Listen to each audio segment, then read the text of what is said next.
Understanding influence. In order for you to be an influence master, you need to know what influence really is. One of the mistakes that a lot of people make is that they think that influence and persuasion are the same thing. This is not the case. Persuasion is an element of influence and is often used as part of the process of influencing others. But it is not the same as influence.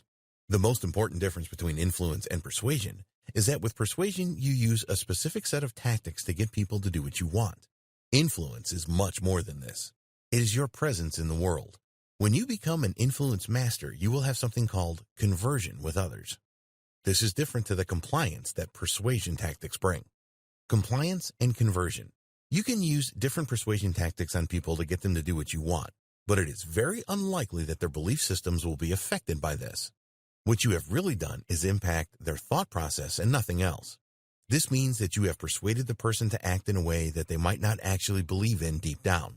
They have complied with you for a variety of reasons, such as short-term reward or conforming to social norms. With conversion, you have a lot more power. As a master influencer, you can actually change the belief systems of others. When you achieve this, they will buy into your message and all of your subsequent messages.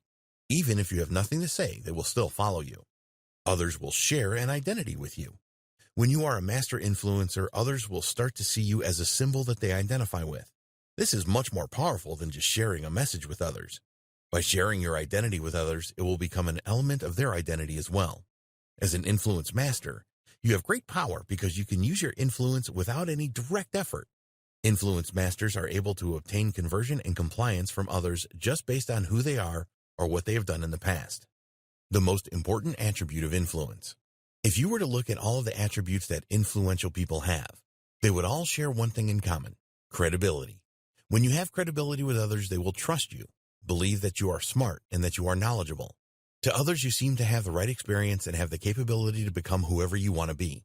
A lot of famous people have high credibility and influence. Oprah Winfrey is a good example. Many people will listen to what she has to say due to her high levels of credibility. She's done a number of things in the past to build this credibility. Have you ever wondered why companies use famous celebrities to endorse their products? It is all about their ability to influence others using their credibility. Every year, many thousands of companies send their products to Oprah hoping that she will talk about them on TV. Even a 30-second product endorsement from Oprah can be extremely influential. Companies have made thousands of sales of their products using Oprah's influence. She is one of the most influential people in the world. How do people perceive you? The way that people perceive you determines your level of influence. You need to understand that influence is not always good. You can have a positive influence on others or a negative influence. It is likely that you have heard someone say he or she is a bad influence, and this is true. If you think about negative influencers from history, then Adolf Hitler will probably come to mind. He was able to negatively influence a whole country to do terrible things. The power to influence is neutral. You, as the influencer, need to determine whether you will use this power for good or bad. We want you to use your influence for good. Another critical aspect of influence is the reputation that you have with others.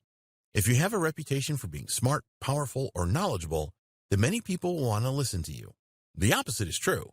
If you use your influence to make people do things that they don't want to do, then you will have a bad reputation and not many will want to listen to you.